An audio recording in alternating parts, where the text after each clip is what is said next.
Soapbox Diaries number 9. Let's get into it. A Black Sabbath send-off to remember, the top 10 moments from the send-off, and get off my lawn. And at the beginning, a perfect slogan. Number 10, Danny Carey, Travis Barker, and Chad Smith trading fills on Symptom of the Universe. 3 of the world's best drummers trading fills like it's crypto. Prog, punk, pop styles colliding, led by none other than Tom Morello. The whole time, Danny's grinning ear to ear. Travis Barker's all business and energy. Chad's playing straight from his gut. And this was really for Bill Ward. Bill paved the way for all of them and set the standard for heavy metal drumming, but really for rock, heavy rock drumming. Energy through the whole thing. Number 9, Jason Momoa thrashing in the pit. Jason Momoa does what he wants. Fresh off his Minecraft blockbuster movie, which is streaming now on HBO Max literally as of today. He was backstage, on stage, in the pit for Pantera. I saw Pantera on the Far Beyond Driven tour and the Great Southern Trendkill tour. Those pits were terrifying and glorious, and I was scared for my life. But watching Jason Momoa get swallowed up in the middle of all of it with a giant smile on his face made my day. Number 8, Tool plays Hand of Doom from the Paranoid record. Tool does Tool. Always have, always will. Every member of Tool is shaped by Black Sabbath DNA. Seeing them rip through the deep cut Hand of Doom, the groovy, sludge-filled, super heavy deep cut from the Paranoid record, was a gift for all of us. Number 7, Supergroup Madness. Tom Morello started a supergroup that had people joining in and out from song to song. Tom Morello led a rotating army of legends, including Jake E. Lee. I will forever love his playing on Bark at the Moon, so I have to say that. You might not care. I don't really care if you care. But his playing on Bark at the Moon reinvented rock and roll guitar. Mike Borden from Faith No More, Nuno Betancourt from Extreme, Scott Ian, Dave Ellefson, Rudy Sarzo, Danny Carey, Vernon Reed, Steven Tyler, Travis Barker, Billy Corgan, Sammy Hagar. I could go on, all of the greats. Many musicians deep. It was a metal lineup for the ages. Number 6, Ronnie Wood joins for Paranoid. Ron Wood can play with anyone. Remember when he filled in for Bob Marley's band in the 70s? Of course you don't. You weren't around probably, right? Or at least my analytics tell me that. But it happened because he's the best, and he's one of the greats. So seeing him playing on Paranoid, awesome. Number 5, Young Blood sings Changes. Changes is one of the great Black Sabbath ballads. One of the few Black Sabbath ballads. I don't really get Young Blood, but I did watch him sing Changes and really hit the melody with conviction and maybe even ego.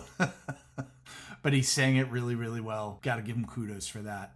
Maybe I'll check his catalog out, but probably not. Kelly Osbourne gets engaged. Whatever. People magazine moment. Was it staged? Probably. Do I care? Not really. Slipknot Sid Wilson, who she has a kid with. Awesome. Love Slipknot. Ozzy's reaction. Genius. You're not marrying my effing daughter, before he was even able to propose, was hysterical. Seeing moments like this unfold honestly just feels really good. Sabbath played masterfully against all odds. Ozzy, Parkinson's, right? So he's got the movements. Geezer Butler just recovered from pneumonia and has long COVID.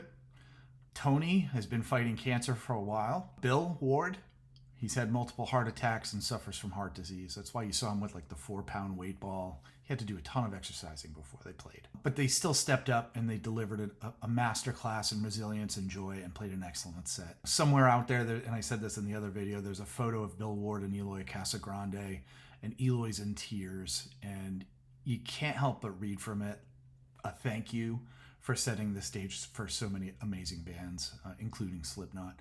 It's our circle of life, if you will, the metal circle of life. One generation doesn't exist without the other, and they gave everything that they had for our happiness, right? For the metal. Okay, number 2, handshakes, cakes, and fireworks. The broadcast cut off awkwardly and quickly, which is classic TV. We'll pause for drama there. But after, Geezer brought out a cake for Ozzy. They shook hands. They closed it out with fireworks, out with a bang. Total class act. And kudos to Sharon, too, because I'm sure she put the whole thing together. Number 1, and this one broke my heart.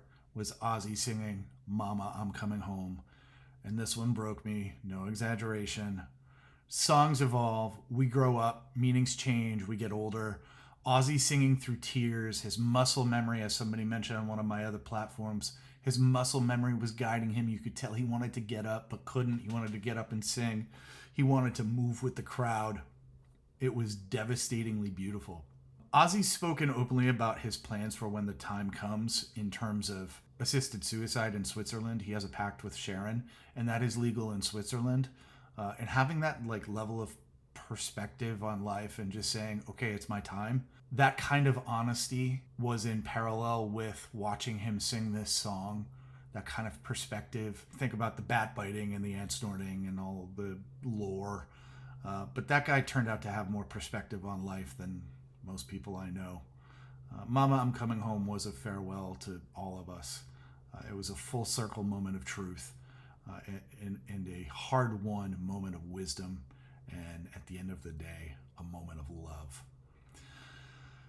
There it is, my top 10. If you think I missed anything or don't like my list, I have an address that you can send snail mail to. It's Get Off My Lawn LLC at 123 Shut Your Hole Lane. Nowhere USA 12345, and most importantly, get off my lawn.